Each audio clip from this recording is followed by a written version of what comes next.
Good morning friends, welcome to MT time story blog. তো দেখো, আমার পুজো দেওয়া হয়ে গিয়েছে। এদিকে বাটাগুলো নামিয়ে নিয়েছি, পরে ধোবো আস্তে আস্তে। তো তোমরা সবাই কেমন আছো? আশা করি ভালোই আছো।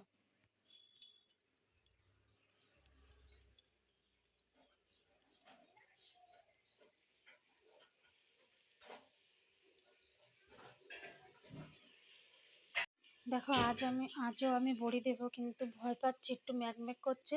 তার জন্য এখানে বেশিগুলো রেখে নিয়েছি, এখানে অল্প নিয়েছি। দিতে থাকি, যদি ওঠে পরে সবটাই দিয়ে দেবো। আর আমার এদিকে রান্নাও হয়ে গেছে, যেহেতু বড়ি দেবো সব কাজ করে নিতে হবে। বাঁদরের জন্য, বাঁদরে খুব উৎপাত করে। আর কালকের বড়িগুলো আজকে শুকোতে দিয়েছি, আর অল্প আছে, এগুলো পরে বাইরে মেলে দেবো। আমি যখন বসবো তখন আমি বাইরে মেলে দেবো। তো ফ্রেন্ডস দেখো, আজকে পুজোতে কিন্তু লাড্ডু দেওয়া হয়েছিল। লাড্ডু প্রসাদ নেওয়া হয়েছে, আর দুটো রয়েছে, সবাইকে দিয়ে আজকে আর দেওয়া হয়নি এই বড়ির জন্য।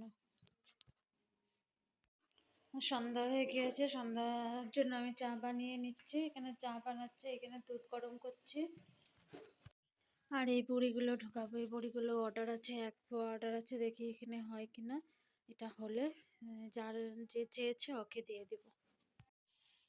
দেখো ফ্রেন্ডস, আমি আজও কালাই ভিজিয়ে রেখেছি, এখন পেস্ট করব। দেখো, আজ রাতে খাবো হলো ম্যাগি, সরি, আমরা খাবো হলো সিদ্ধ ভাত, আলু সিদ্ধ দিয়েছি ভাত। আর ছেলে খাবে হলো ম্যাগি, তার জন্য ম্যাগি বসিয়েছি, বয়েল বসিয়েছি।